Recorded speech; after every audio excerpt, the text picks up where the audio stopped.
Olá, boa tarde. Hoje é segunda-feira, não errei, é segunda-feira. Ontem teve as manifestações na Paulista. Eu tô aqui, o pó da rabiola. Até porque confesso pra vocês que eu já fui mais nova, mas hoje eu tô o pó da rabiola, mas tô revigorada. Até porque a minha convidada de hoje é bafônica. E a gente vai trocar muita figurinha, muita informação. Gravando hoje para ir ao ar amanhã, terça-feira, às 20 horas, lá no canal do YouTube Opinião da Preta. Então, bora lá. Sâmia, eu quero super te agradecer, até porque você tá aqui em São Paulo desde sexta-feira, a gente se encontrou no evento. Eu vi que teve evento sábado, domingo, manifestação. Você vai sair daqui, ainda vai pro interior e amanhã... Eu chego de madrugada em Brasília e amanhã tem só bucha. Só isso que vai acontecer, o basiquinho. Blindagem, anistia, eu também tô só o pó da rabiola, mas também revigorada. Ainda bem, pra amanhã poder ir pra tem CCJ, Brasília. enfim, tem tudo rolando. Uma semana que promete. É. Então, assim, muito, muito obrigada. Obrigada a você. Conforme eu te falei, aqui eu trago... O legal de amadurecer é... Eu cheguei num momento da minha idade que eu faço o que eu quero. Eu já tô com carteirinha depois dos 50 e tralalau, não preciso falar. Mas depois dos 50, a gente faz o que a gente quer. E eu me dei ao luxo de fazer um podcast onde eu trago as pessoas que eu admiro, que eu gosto, que eu curto, que eu sigo a trajetória, enfim. E você é uma referência de mulher pra mim. Muito obrigada. Honrada em ouvir isso. Quando eu te vejo ali, sabe... falando, pulsando ali, colocando o dedo na cara daqueles caras. Pra mim, você é uma referência de mulher. Muito, muito, muito obrigada. Eu que te agradeço mesmo. Eu falei pra vocês das manifestações ontem. Ontem eu estava na Paulista. Bom, eu vim do movimento estudantil, gente. O que eu já fiz de passeata, de manifestação, mas ontem eu confesso pra vocês que eu fiquei emocionada. A Sema deve ter tido o mesmo sentimento, enfim, a gente vai falar sobre isso. Da bendita PEC da blindagem. Vocês têm acompanhado lá no Opinião da Preta, uma semana lá eu subindo post a cada meia hora da PEC da blindagem, porque não dava para ser diferente. Sâmia, PEC da blindagem é proteção ou privilégio ou os dois? Me fala. É os dois, Ruth, é os dois, assim. Você sabe que ela não surgiu do nada. Essa é uma ideia já muito antiga lá na Câmara, dos espertinhos, que querem sempre se livrar da justiça. Mas ela ganhou força quando teve aquele motim bolsonarista, quando eles tomaram a mesa diretora, o sequestro, que quase que o presidente Hugo Mota não conseguiu retomar, né, as atividades, as sessões, e eles não iriam sair ali de forma nenhuma. E aí a gente sempre brinca, né, que os espertinhos da Câmara, que estão ali, que as pessoas até esquecem que eles existem, mas que eles estão ali na coxia, nos bastidores, tudo articulando e tudo mandando, tiveram uma ideia ali supostamente genial.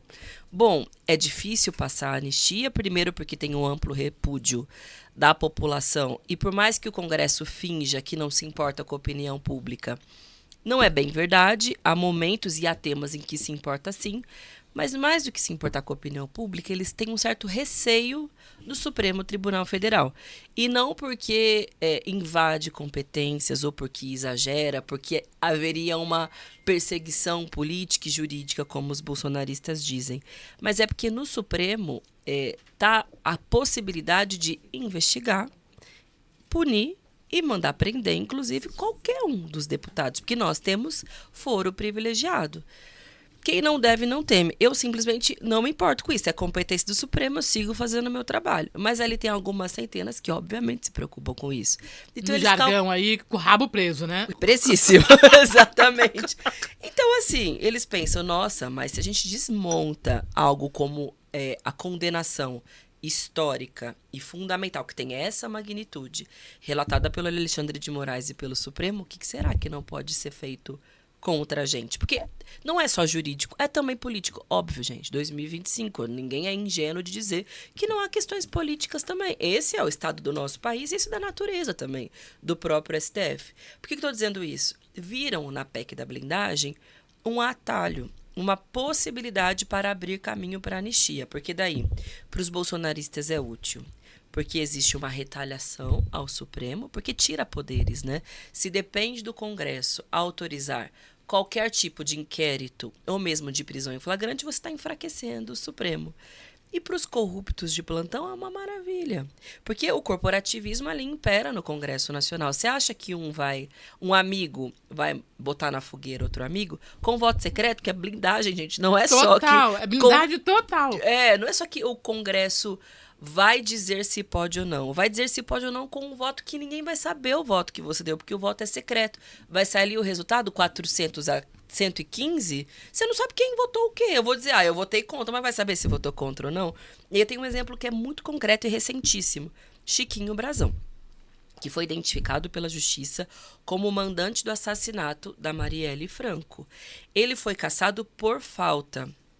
Ele não foi cassado por ser o mandante do assassinato da Marielle, porque nem o Lira, nem o Hugo Mota quiseram pautar a cassação dele, porque qual era o risco ali? Ou manter o mandato dele, porque os caras não iam votar contra ele, ou cassá-lo contra a vontade, porque queriam mantê-lo como deputado. Então, assim, para não ter erro, nem botaram, deixou caçar por falta.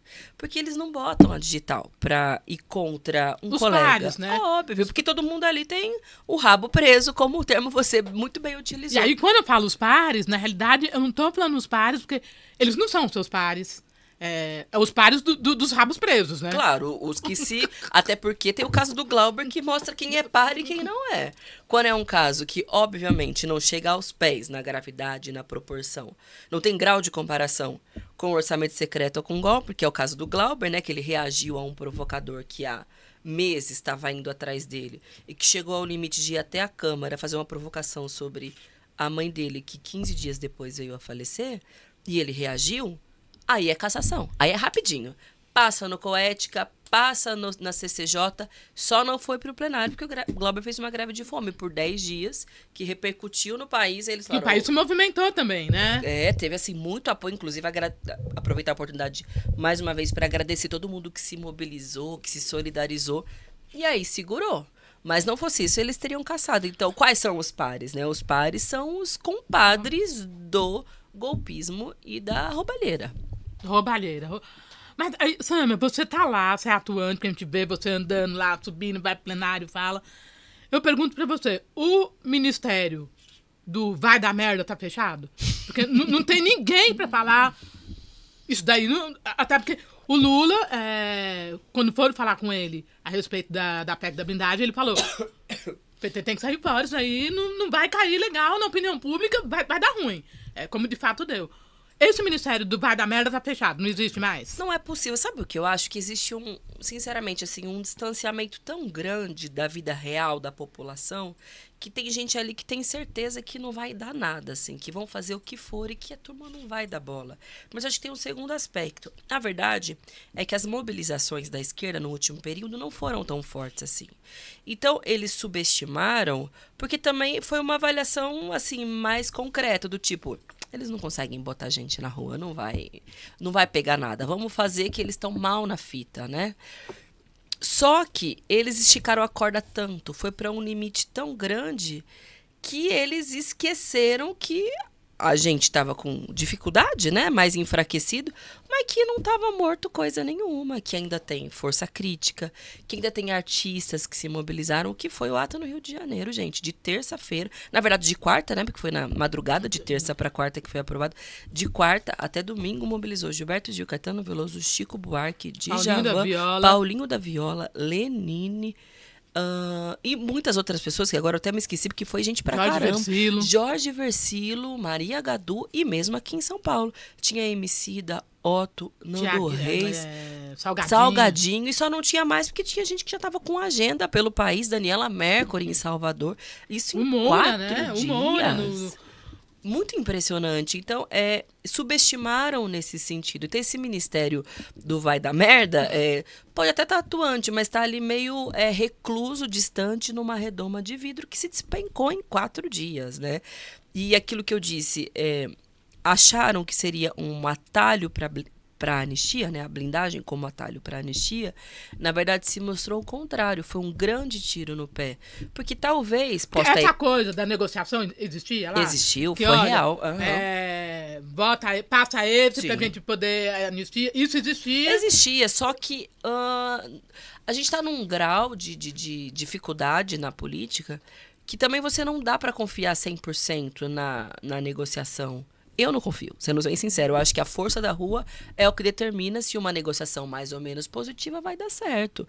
Porque ali dentro, a correlação de forças, nós somos minoria, ponto. Se apostar só internamente, estamos fritos. Ainda mais com a eleição batendo na porta, com toda uma Aliás, articulação. nem tá batendo, já chegou. Porque com tudo isso que tá acontecendo, a eleição já chegou. Já estamos em 2026, exatamente. Isso dá para ouvir da boca dos bolsonaristas ou mesmo da esquerda. Ontem, nas ruas, muitos já falaram da pauta eleitoral, né? É inevitável. A eleição já está acontecendo. Mas, ao invés de ser atalho, foi um tiro no pé. Porque talvez, eu posso estar equivocada, mas a minha sensação é de que se fosse só uma mobilização contra a anistia, talvez não tivesse tanta força e tanta capacidade quanto teve das duas pautas juntos, blindagem e anistia.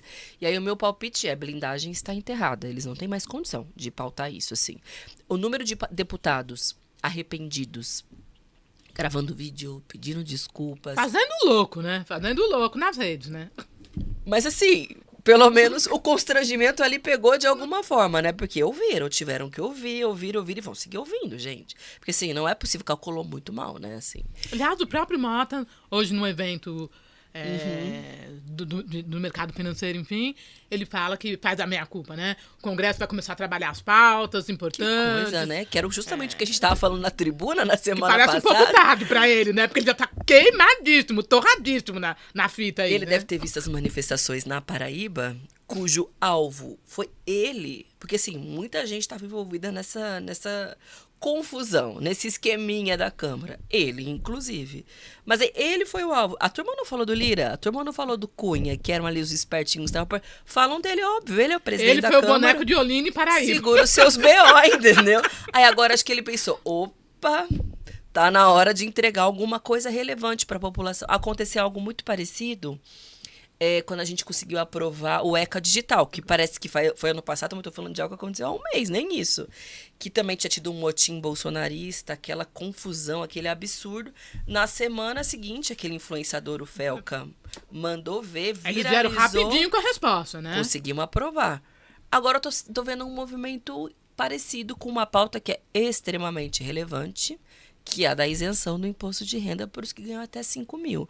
O relator é o Arthur Lira, que fez toda a chantagem, segue fazendo, do mundo para não aprovar o relatório, mas agora as condições políticas são essas, sim. Se essa semana, depois dessa reação, o Congresso não trabalhar para entregar algo útil para o povo, vai piorar a situação.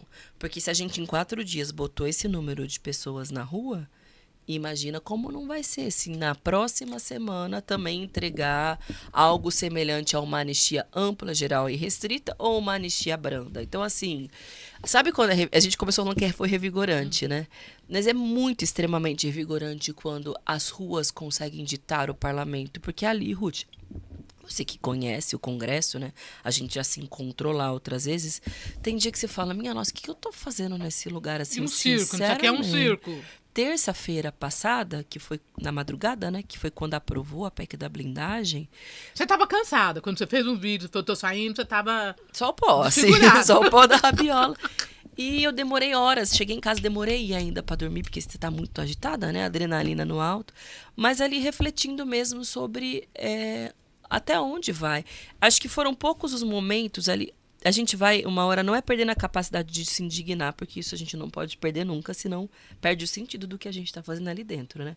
Mas o que eu quero dizer é que às vezes a gente vai se chocando menos, sabe? Assim, do tipo, nossa, já vi de tudo, nada mais me surpreende. É um pouco isso. Terça-feira eu falei, caraca, me surpreenderam, porque foi muito brutal a PEC, a quantidade de votos, a velocidade como tudo não, e a cara implementou. De pau, e a cara, né? de a cara pau. de pau, quando o Mota faz um discurso justificando. Falei, mas ele pensa que tá enganando quem com esse discurso? E a turma rindo. E aí a gente conseguiu, porque era tarde da noite, através de um destaque, derrubar o que seria voto secreto. Aí, poucas horas depois, numa manobra completamente não regimental, retomam o voto secreto. Eu falei, gente, o que tá acontecendo aqui? Eu virava pro Glauber, pro Fernando, pra turma do pessoal, falava, o que é isso, gente? Olha o que tá acontecendo. E aí tem uma mobilização desse tamanho que faz todo mundo botar o rabinho entre as pernas, é revigorante. Vou voltar lá terça-feira assim com um sorrisinho no rosto. Aquela cena grotesca, que pra mim é uma foto de Dante aquilo.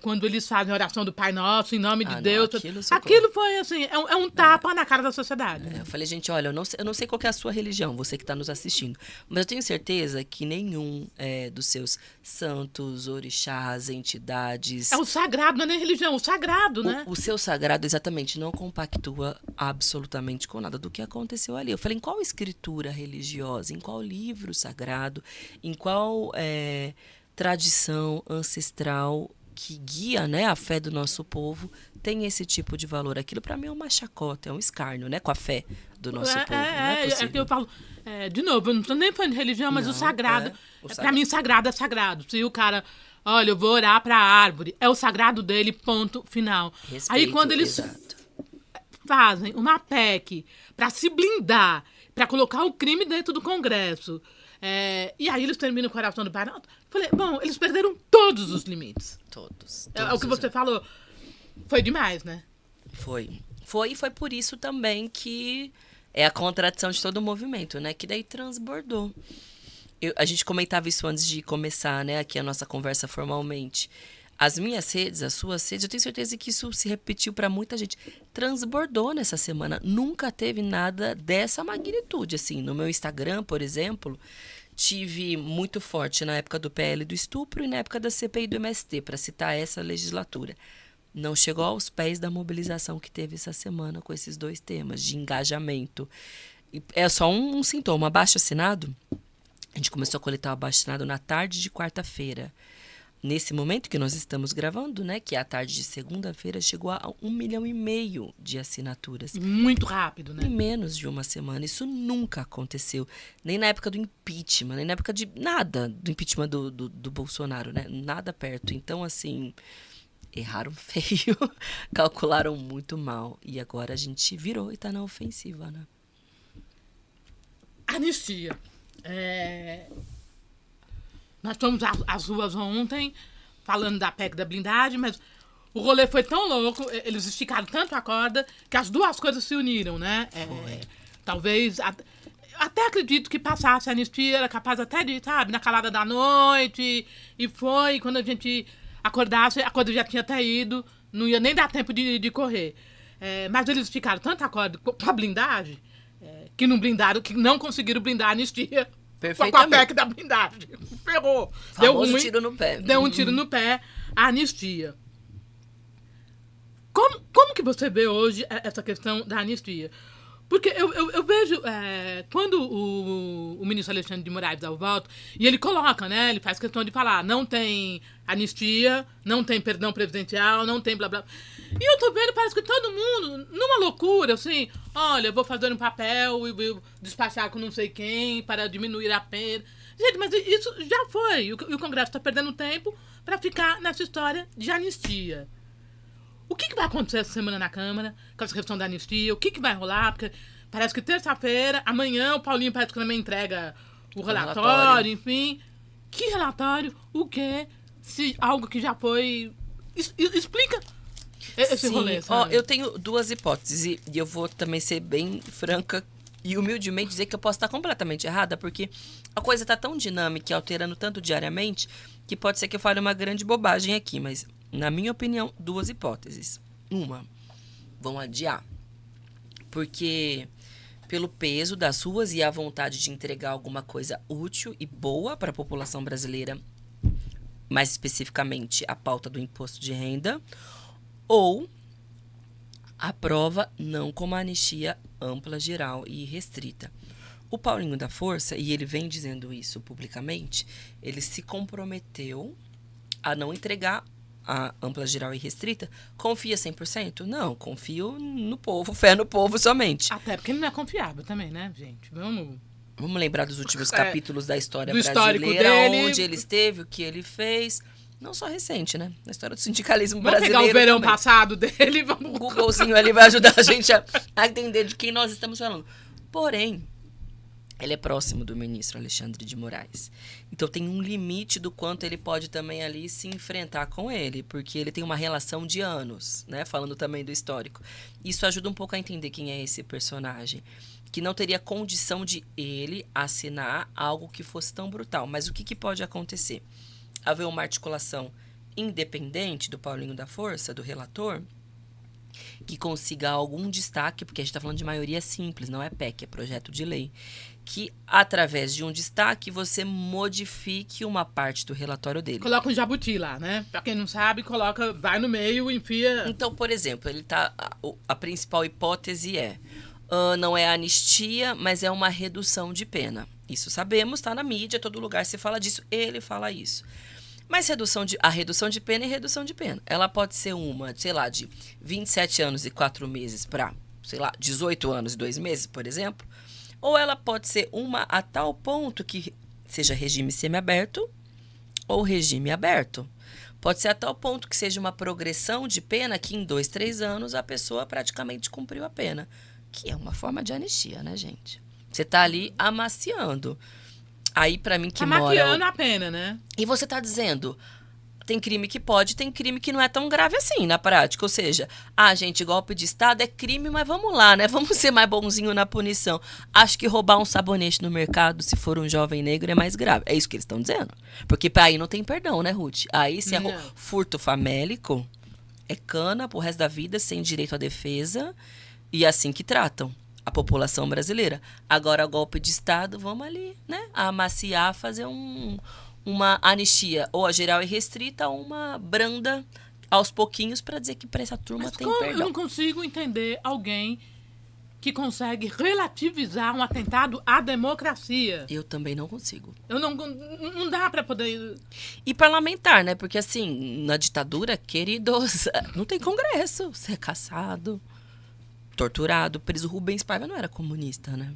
Rubens Paiva era um parlamentar social, democrata, não sei como a gente pode defini-lo, desenvolvimentista, e foi torturado, preso, morto. E aí, a turma viaja, redes, né? O pior congresso, eu acredito que é o pior congresso dos últimos tempos, enfim. E quando eu falo pior congresso, não é só na questão de votar nisso ou naquilo. É um congresso sem educação nenhuma, né? No sentido mais lato da palavra, né? Eu não sei nem se eles sabem o rolê, o que eles estão fazendo ali, se eles conhecem política, se eles leram algum clássico. E aqui não estou querendo arrotar, não é isso não, mas eles sabem o mínimo. Eu acho que a turma... Regimento, eles conhecem a casa...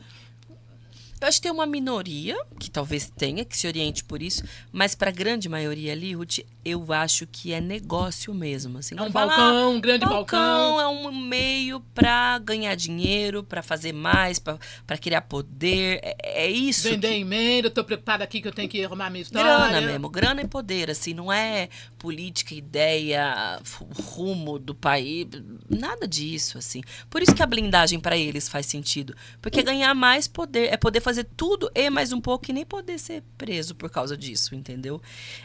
Então eu acho que não, a turma ali tá meio nem aí mesmo pra isso, que pra gente é tão óbvio, né? Porque é o mínimo. Qual que é a tua ideia, pra onde você vai, com o que você... Antes de eu, né, ser parlamentar, quando eu buscava um voto, era isso, eu vou ver a ideia dessa pessoa, como ela se posicionou aqui, o que ela faz, qual é a trajetória... Hoje ninguém tem mais, não precisa, nem fala mais nada. Não, a ideia ali é dinheiro, é poder. Quanto que vai ganhar, o que você vai levar, essa negociata. E teve toda uma alteração de como se modifica o orçamento brasileiro nos últimos anos, que possibilita isso. Que eu quero dizer, o Congresso tem mais ou menos 1/4 do orçamento que o governo tem para manejar. É muita coisa. Um deputado ou um senador, que é mais ainda, tem mais recursos que ele pode administrar, dizer para onde vai, o que é feito, do que o Ministério da Igualdade Racial, por exemplo. Ou então do que dos povos originários, das mulheres. Veja, um deputado e uma ministra, né? De uma pauta que diz respeito das mulheres a mais da metade da população, por exemplo. Então, é muito poder. E eles entenderam esse caminho, então meio que não estão mais muito se importando e querem cada vez mais... Não conseguem, né, o semipresidencialismo formalmente, mas que já está colocado. Na prática acaba sendo, porque é muito poder na mão de deputados e deputadas, de maneira geral. E aí vão tentando, vão testando, né, até onde eles conseguem ir. A PEC da blindagem foi um teste máximo, né, do que poderia ser feito. Apesar que a gente já tinha tido uma demonstração, não foi tão grande, enfim, a do aborto, né? É verdade. E também, rapidamente, o pessoal foi... E aí eles recuaram, o Lira recuou. Você tem razão.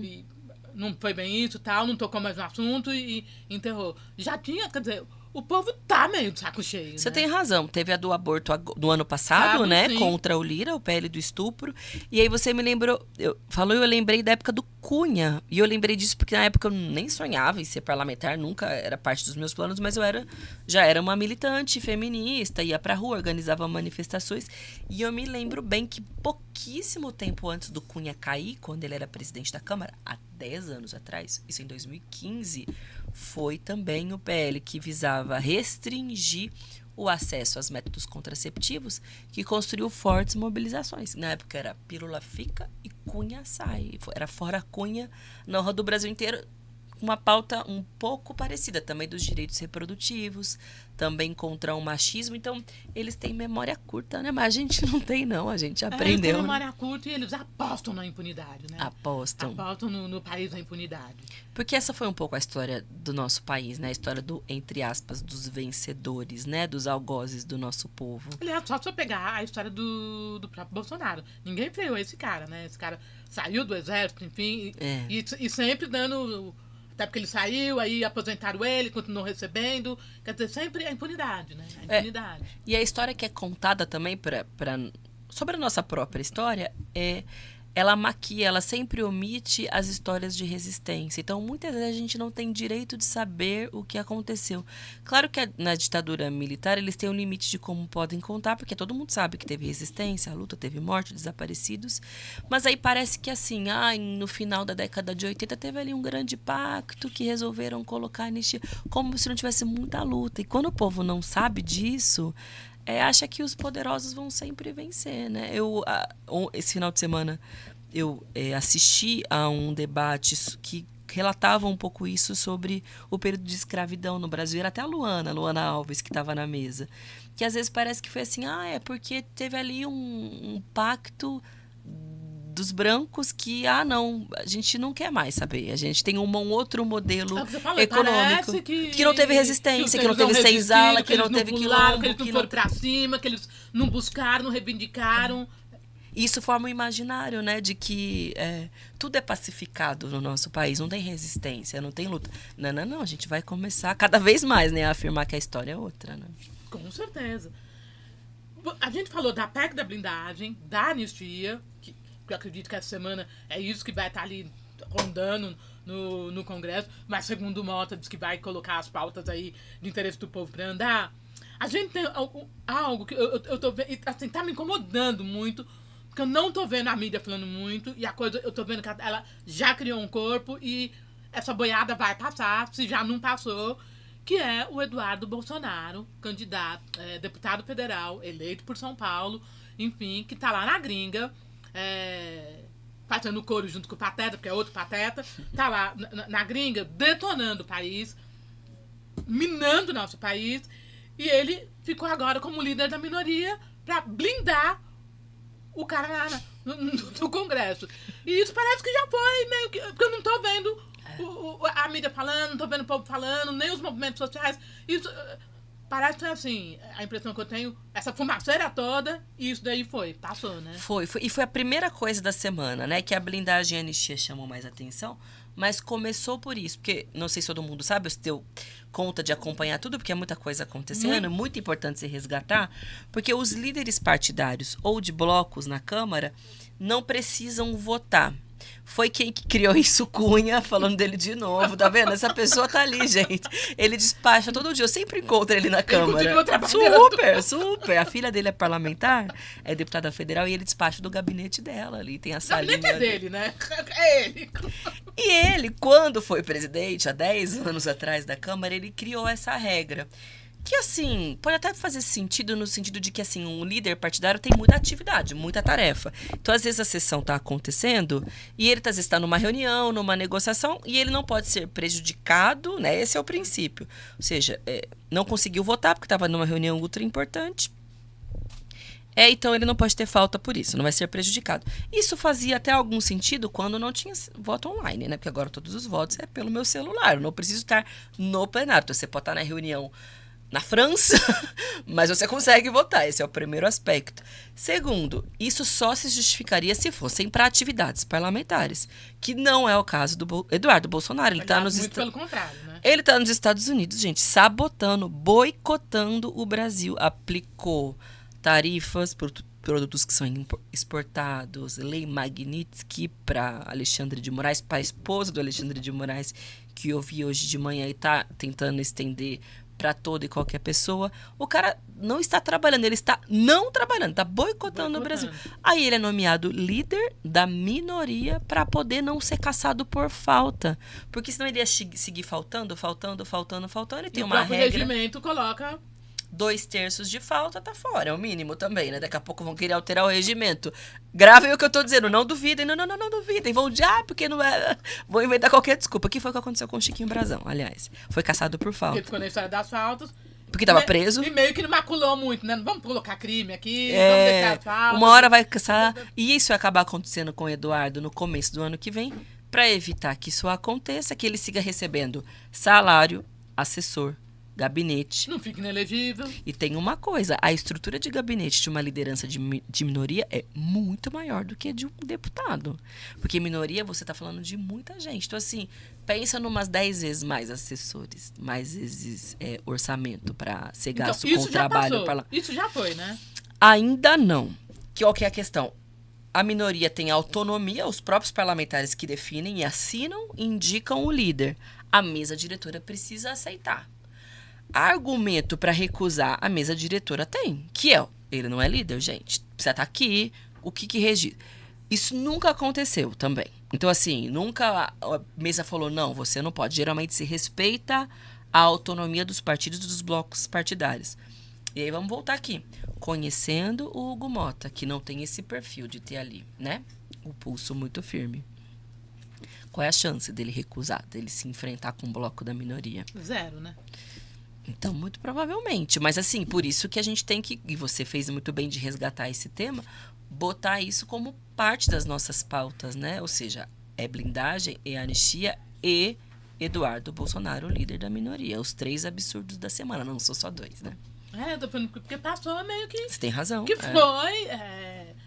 acho que falar a gente que foi pras ruas, esqueceu de levar isso ontem, né? É verdade. A coisa passou e você tem razão.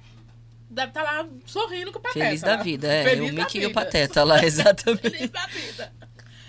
Sam, ontem eu me emocionei nas ruas. A gente tava no Rio de Janeiro, Wagner Moura em Salvador com a Daniela Mercury. E eu vi um Twitter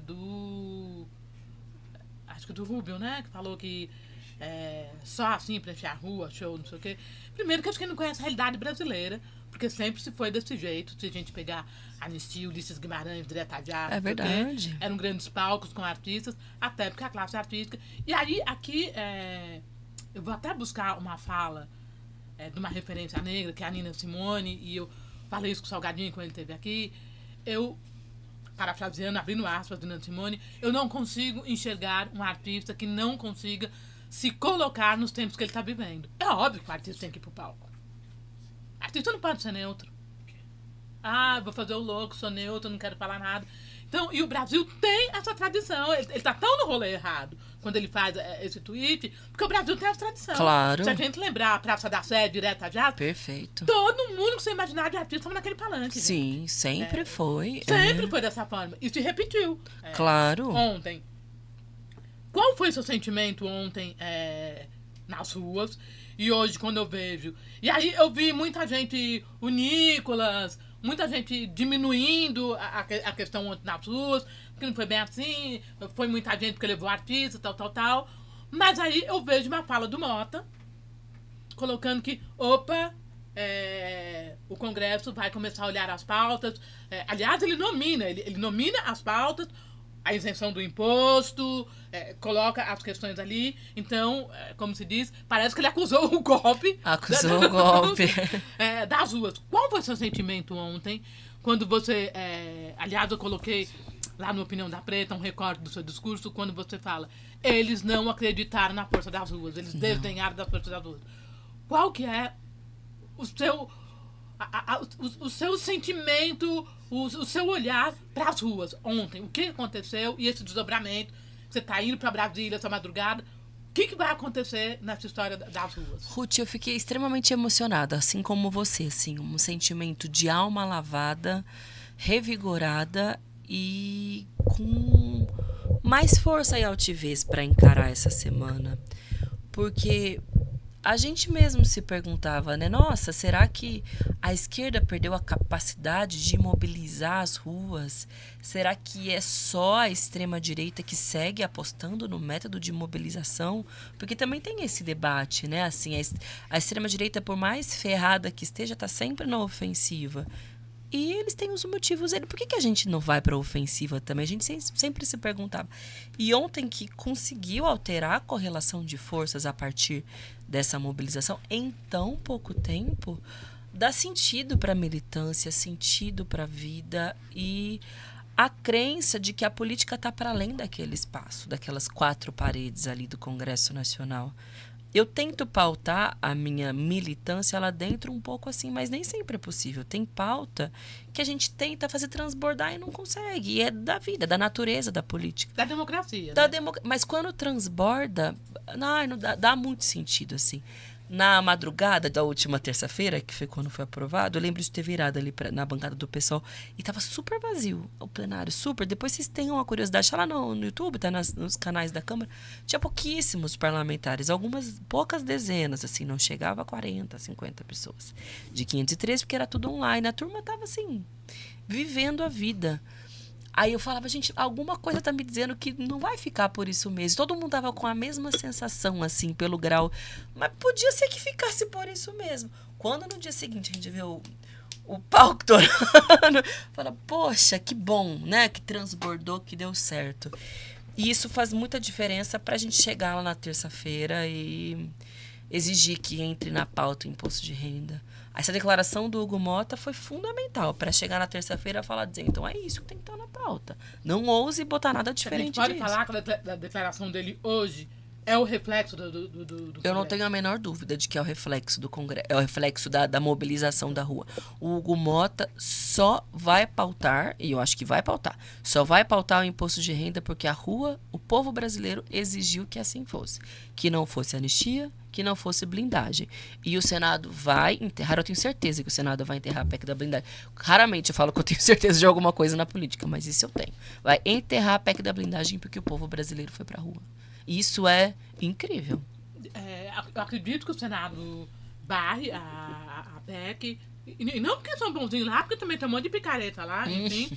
E não todos acreditando na política, até porque, apesar de eu não estar dentro do ambiente partidário, eu sou um bicho político. Eu adoro a política, eu acho que a política, até porque eu sou uma mulher preta, até para poder viver e resistir, eu tenho que fazer política o tempo todo. Mas vamos recorrer a uma frase de Ulisses Guimarães, né?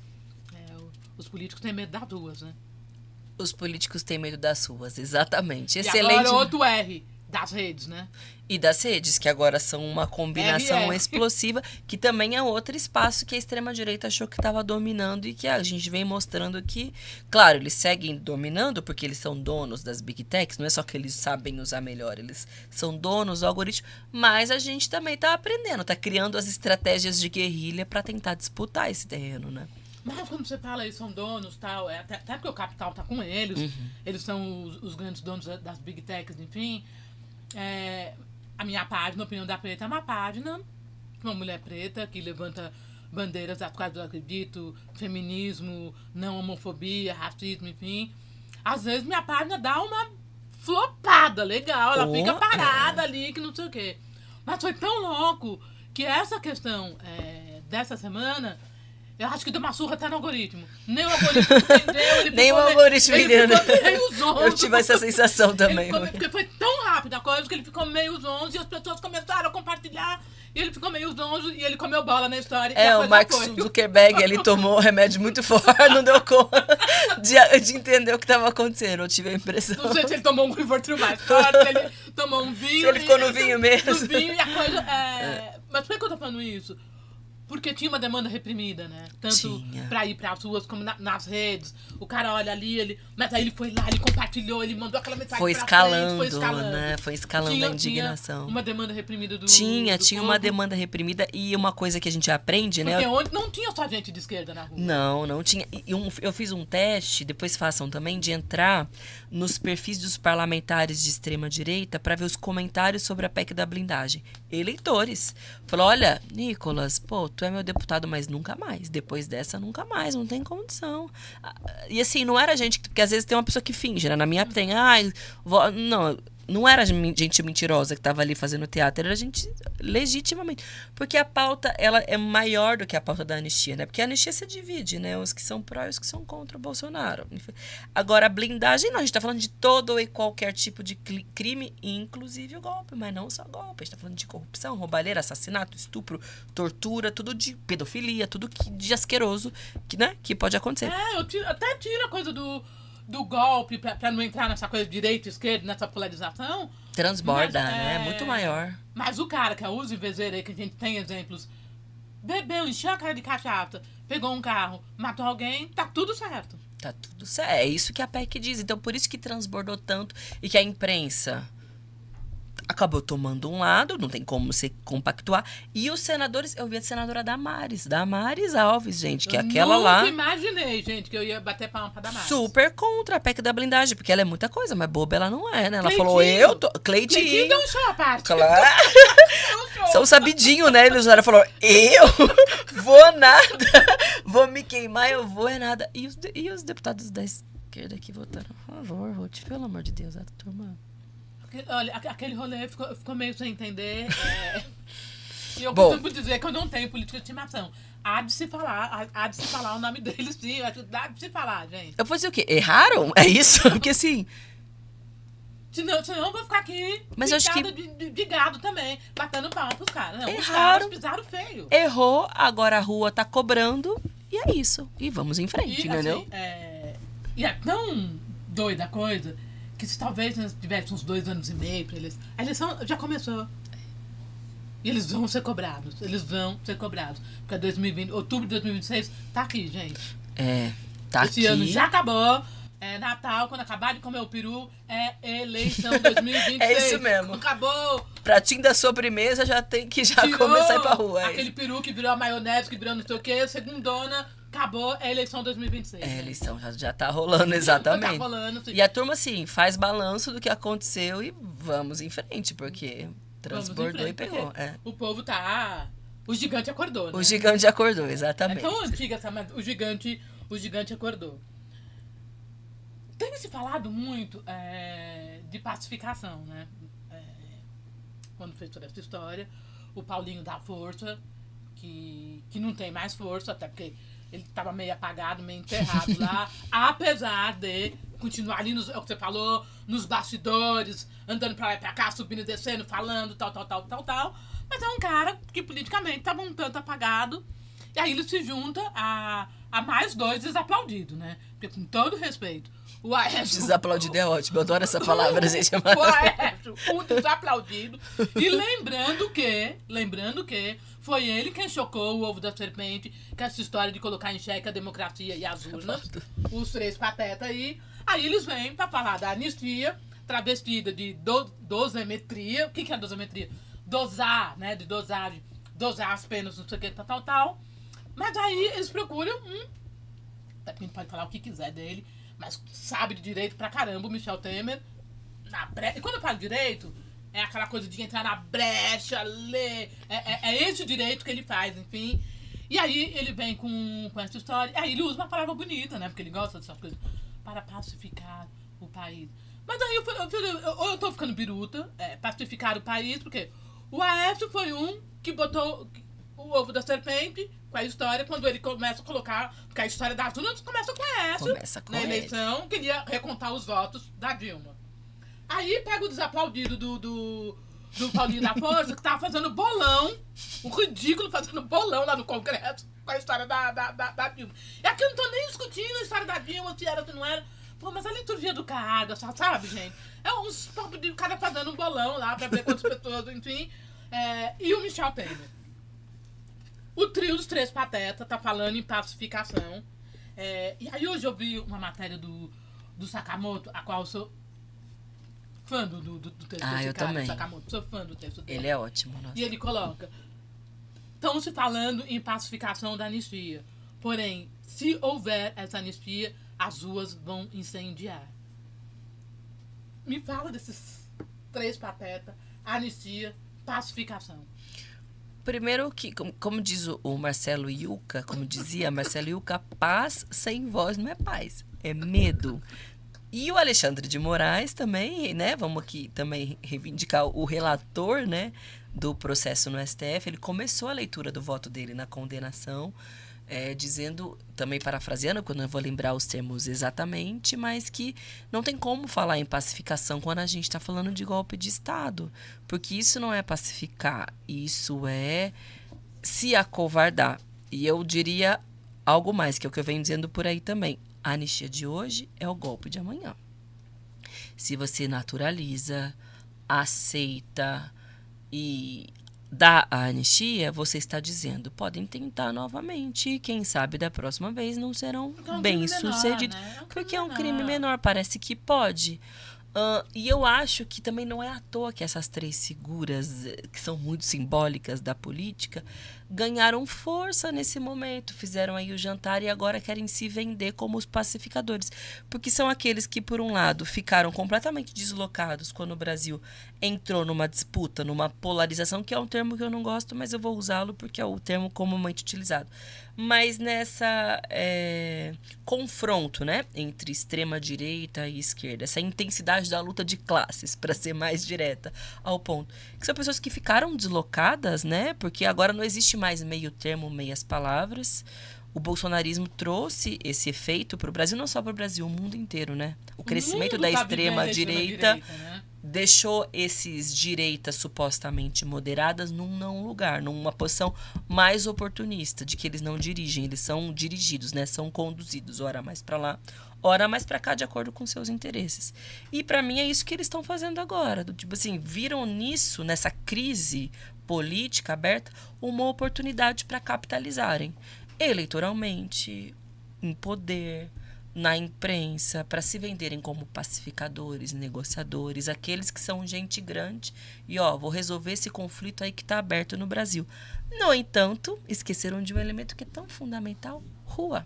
Eles também não sabem o que é isso. Porque, de alguma forma, a extrema-direita e a esquerda sabem mobilizar, cada um ao seu modo. Essa turma nunca contou com o poder das ruas, conta ali com o poder das negociatas, com o balcão, com as estruturas partidárias, são os grandes operadores de direito, como você bem definiu, o Temer. Não sabe o que é mobilização, o que é rua, o que é pressão popular. Então, essa cena, como é dinâmico, né? Que foi, se não me engano, na quinta-feira. Segunda-feira já perdeu o sentido. Esse poder que parecia que, nossa, o Brasil vai ser reconduzido por eles. No domingo já, tudo que é sólido se desmancha no ar, né? Em poucos dias já, essa fotografia já perdeu o sentido. Porque colocar... Aliás, o Brasil não é para amador, né, gente? O Brasil não é para amador. Política no Brasil não é para amador. Como que isso cai no colo desses caras? Quem foram os abençoados? Vocês são os iluminados, papapá. Obviamente, sim, colocaram o Paulinho como relator da história, mas aí o Paulinho vai falar com o Michel e o Michel ainda tá com todos os senões, assim, mas o Aécio, de onde que tiraram o Aécio? Meu Deus do céu. E eu fui curiosa, eu fui lá ver qual que foi o voto dele. Ele foi contra a PEC da blindagem. Porque eu acho que ele olhou e falou assim, agora eu vou voltar. Vocês vão lembrar que eu sou deputado, porque eu confesso que eu nem lembrava, porque eu não vejo, ele não tem ali. Ele não tá ali, parece. Aí a gente lembrou que ele é deputado federal essa semana. Não, olha, o Brasil não é pra amador. Quando você fala do Mota, assim, e aí uma opinião minha, tá? Eu acho o Mota um cara novo de idade, sem maturidade. Vou até refazer a frase. A questão não é a idade, porque você falou que você tem a idade dele. Tem a mesma idade. Enfim, mas você tá ali de uma forma combativa, tal. Eu acho que o Mota não tem maturidade o suficiente para estar sentado na presidência desse congresso chamado Brasil, que é aquela loucura. E aí, tô falando isso porque nós estamos falando de presidente, enfim, do que saiu do Lira. E a gente tem uma questão que é Glauber, pra quem não sabe, o Glauber é esposo da Sâmia, deputado federal. A gente pega esse rolê que tá acontecendo, tudo isso. Ainda tem, assim, tem muito de Glauber na história. Por que tem muito de Glauber na história? Porque o Glauber foi um dos caras que gritou da história das emendas, que veio que tudo aconteceu, que começa a acontecer, porque o Glauber começa a colocar o dedo na ferida. E se a gente pegar tudo pra gente poder resumir, falar, ó, vamos resumir, passa a regra e vamos embora pra casa? Emendas, dinheiro. Tudo no final do dia chama-se emendas, dinheiro. O Glauber faz essa denúncia, faz essa crítica, coloca à luz essa história e ele começa no embate com o Lira, né? E foi ainda no governo Bolsonaro, o pessoal entrou no Supremo Tribunal Federal questionando as emendas de relator. Hoje, o relator no Supremo desse tema, que é o orçamento secreto, é o ministro Flávio Dino, que tem tomado posições corretas. Ele tem travado, bloqueado, questionado. Porque se tem indício de superfaturamento, se tem indício de desvio, é isso mesmo que tem que ser feito. E para muitos ali dentro, isso é a morte política. Porque a gente já falou disso, né? Mas entra também nesse lugar de que eles não fazem política por opinião, por temas, por pautas. É a política como um negócio, como um balcão. E as emendas são parte fundamental desse balcão. É 1/4 do orçamento público brasileiro. Que, sem nenhum tipo de transparência e rastreabilidade, faz eles fazerem o que bem entender. Um kit robótica que custa X, sem transparência e rastreabilidade, custa 10X. E para onde vai esses 9? Para a reprodução das campanhas, do poder político. Como é que o Centrão elege tanto vereador? Dinheiro, né, gente? Dinheiro, gente, assim, dinheiro. Nem todo mundo vota só porque pautado por ideias também.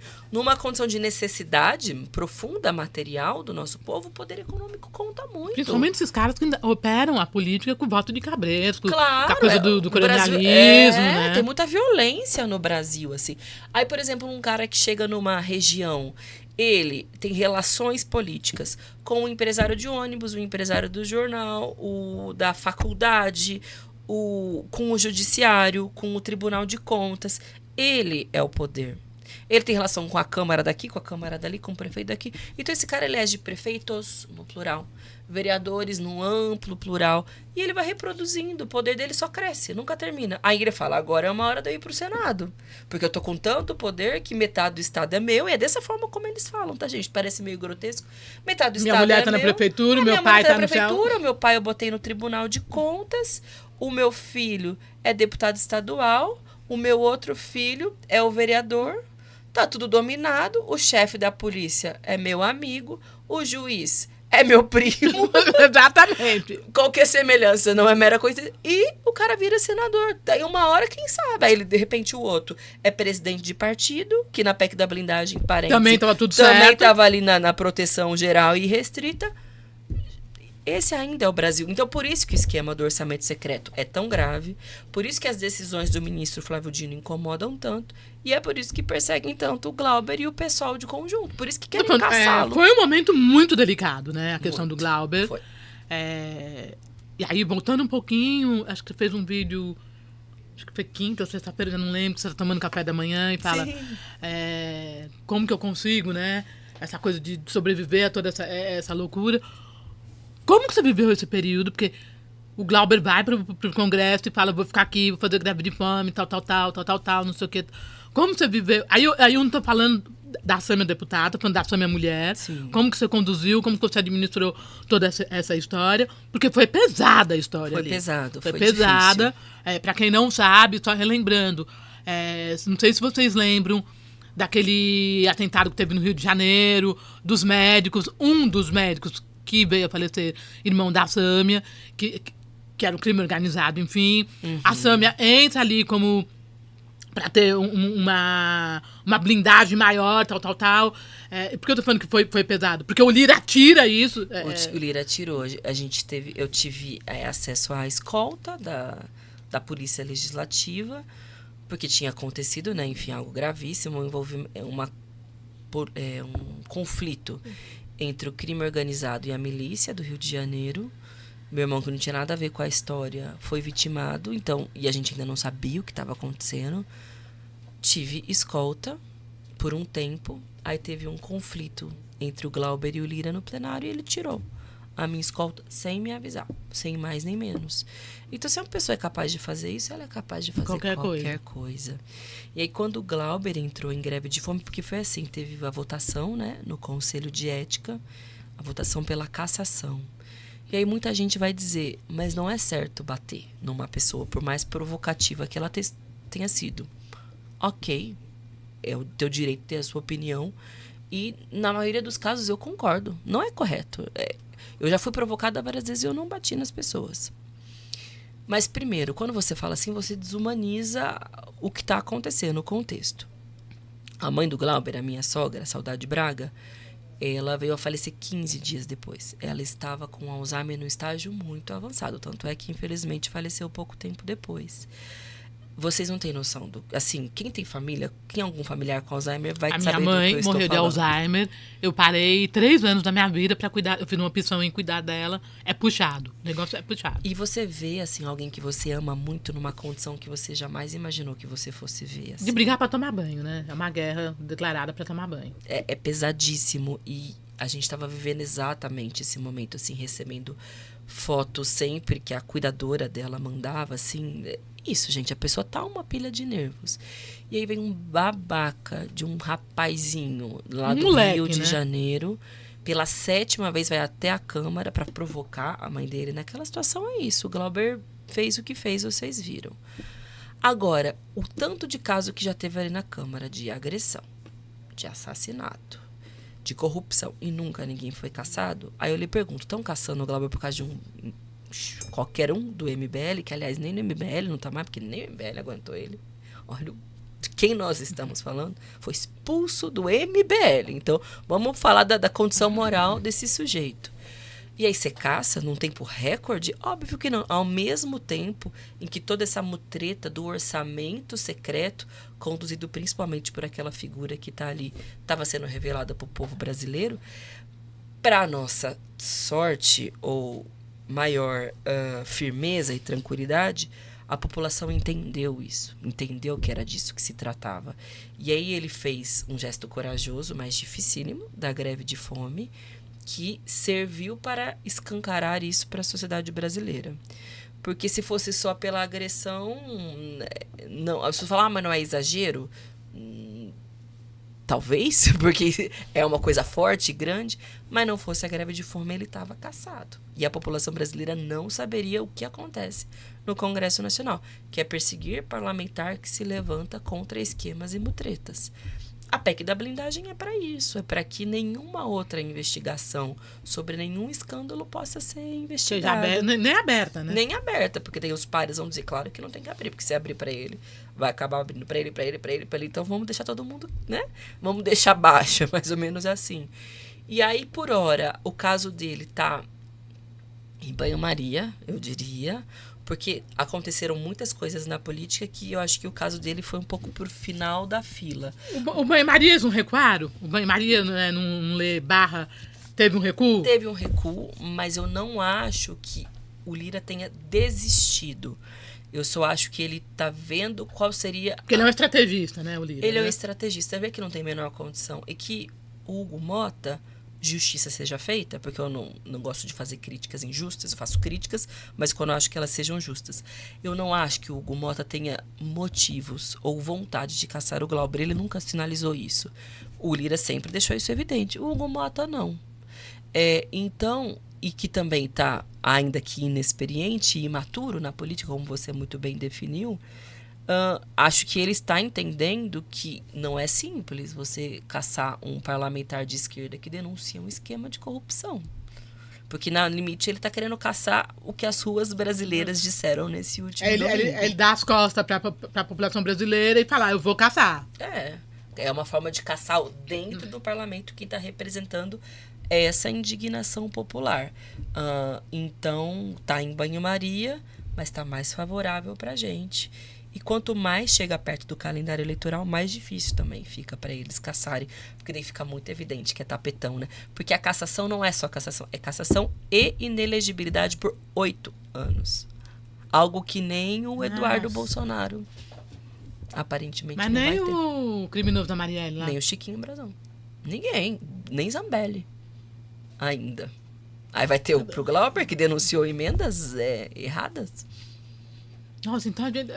Eu até brinquei, eu falei, gente, dia 7 de setembro a gente foi pra rua, ontem nós fomos pra rua, nós vamos fazer outra coisa, então. Vamos morar nas ruas, né? Porque Não é? toda hora, Boa ideia.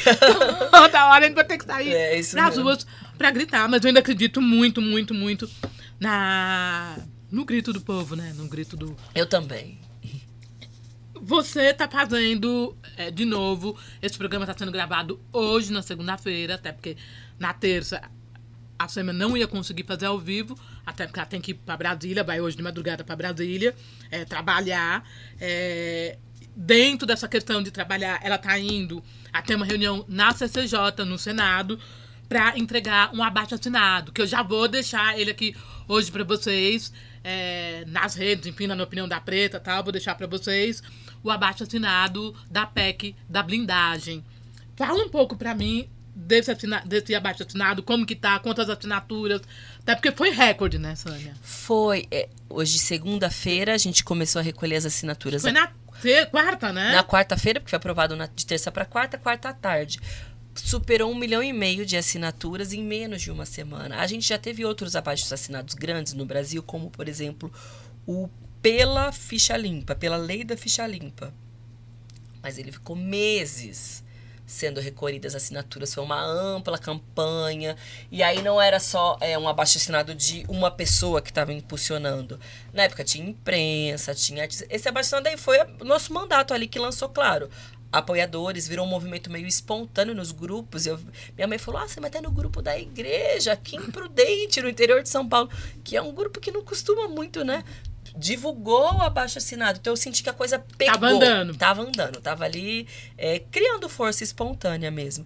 E aí nós vamos protocolá-lo terça-feira. Ou seja, amanhã, tô até perdendo a noção do dia. Terça-feira, vulgo amanhã. Exatamente, com o relator da PEC da blindagem no Senado, que é o senador Alessandro Vieira, e com o presidente da CCJ, que caiu na mão do Alessandro que é o Vieira, Otto Alencar. nossa. Sim, porque ele é alguém que... Ele é independente, né? Ele é independente e ele fez a carreira política dele, dentre outros temas fundamentais, a luta contra a corrupção. Então, obviamente, ele não seria a favor de uma PEC como essa. E o senador Otto se adiantou e escolheu corretamente o relator.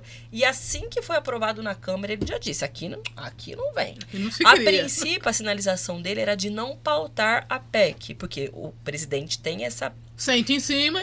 e nada acontece. Mas ele vendo que ganhou uma maioria contra, ele vai fazer questão, ele disse isso publicamente, a gente vai amanhã conversar sobre isso. Vai pautar para derrotar, vai ser muito bonito. Então a gente vai entregar esse abaixo-assinado, que é uma materialização, né, na mobilização de redes e ruas, para fazer um momento simbólico do enterro mesmo, da PEC da blindagem. Então eu vou deixar, aliás, esse recorte aqui já vai estar nas redes hoje. E aí vocês passa pra frente. Quanto mais gente assinar, melhor. Eu acho que a simbologia de chegar lá com um número bacana, com um número mágico, é muito, muito legal. Sâmia, quando eu te apresentei, na realidade, eu preciso falar como que eu conheci a Sâmia. Através de uma amiga em comum, da Luana Alves. Eu falo garota, até porque as duas são bem mais novas que eu, enfim, da Luana. E eu não conhecia a Sâmia pessoalmente, conhecia a carreira da Sâmia, conhecia tudo. E eu chego num evento da Luana e a Sâmia tá no palco, aí eu tô embaixo, a Luana faz sinal pra eu subir, eu subo, e aí eu falo... Aliás, é uma coisa que raramente eu faço de tirar foto. Se vocês entrarem no meu perfil, não tem tanta foto, raramente. Mas me deu um estalo e eu fui tirar uma foto com a Sâmia. E ela olha pra mim e fala, você é a Ruth, né? Do Opinião da Preta. A Luana falou bastante de você. E aí eu viro pra você e falo, eu vou passar no seu gabinete, eu quero falar sobre a questão racial. Até porque essa questão de eu não tenho lugar de fala... a branquitude pegou isso pra se safar. Eu não tenho, né? Parece assim, eu lavo as mãos, eu não tenho lugar de fala. E aí, a única Sâmia que aumentou a minha admiração, meu carinho pela Sâmia, quando ela me responde. Mas do lugar de fala, eu acho que são 3 lugares. Eu falo pra ela, você tem o protagonista, que é o povo preto, enfim, mas acho que todo mundo tem que falar, o antagonista, enfim, se você vê uma questão de racismo, tem que falar, e ela fala, são 3 lados, né? Esse antagonista, o protagonista e o opressor. Você tem que estar ou num lado ou no outro, então já está colocado que você é o opressor. E aí a Sâmia ganha o meu carinho quando eu vejo exatamente ela colocando outras pautas dentro do gabinete dela.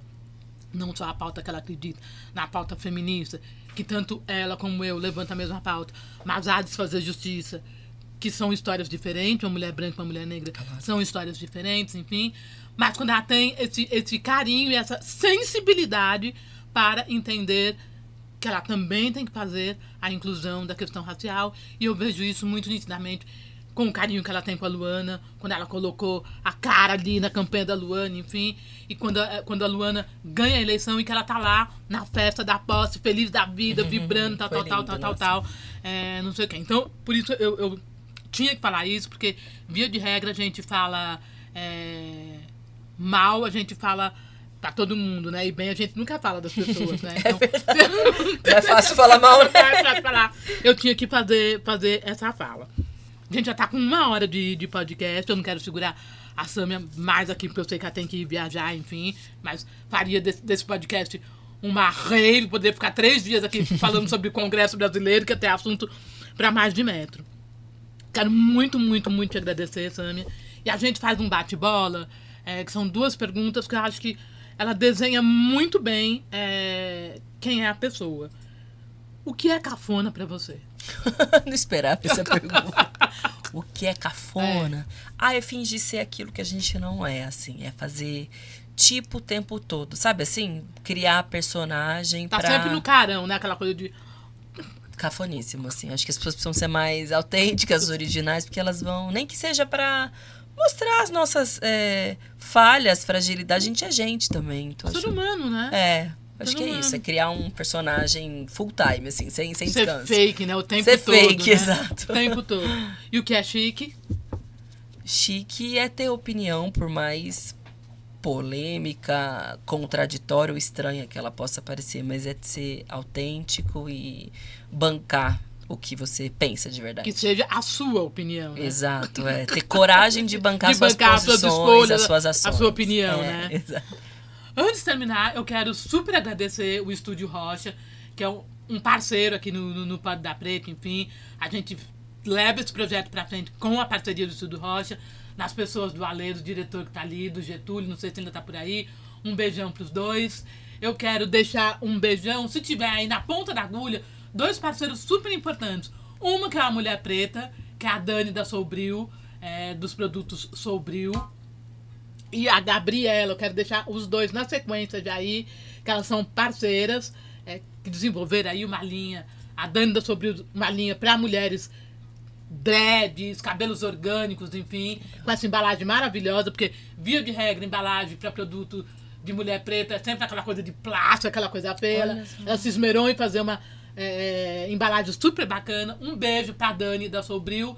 E quero deixar um beijo pra Dani também, que é cabeleireira, enfim, uma batalhadora, uma mulher preta, pra quem eu tiro o chapéu.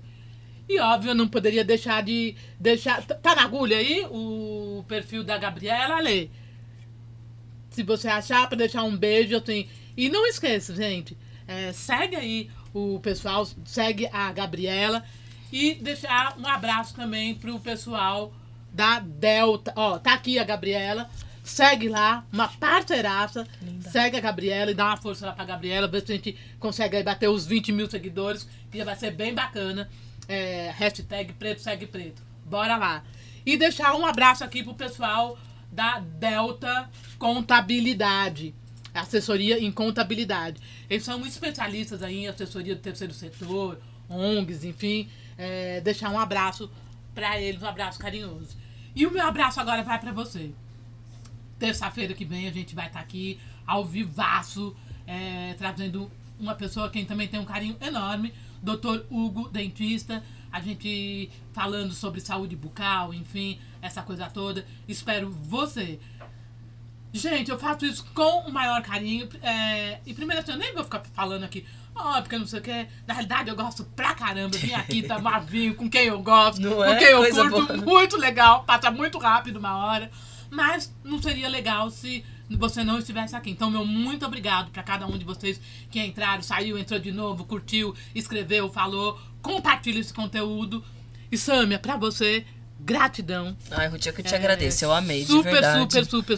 Você é sempre muito inteligente, antenada, pensando além do que está acontecendo. Isso é muito importante. E essa iniciativa do podcast é fundamental. A gente precisa levar mais adiante, né? Chegar mais longe as nossas ideias, as nossas vozes, as nossas redes, as nossas vozes. Você está arrasando, como sempre. Super obrigada. Obrigada por você abrir o seu mandato, o seu gabinete. Quando eu tô lá em Brasília, você abre, eu posso ir lá. Eu sei que eu tenho um gabinete ali. Tem um cafezinho lá também. Para levar e abrir os braços para aceitar as minhas pautas. Tamo junto. Muito eu muito te obrigada. Agradeço. Obrigada, gente. Obrigada.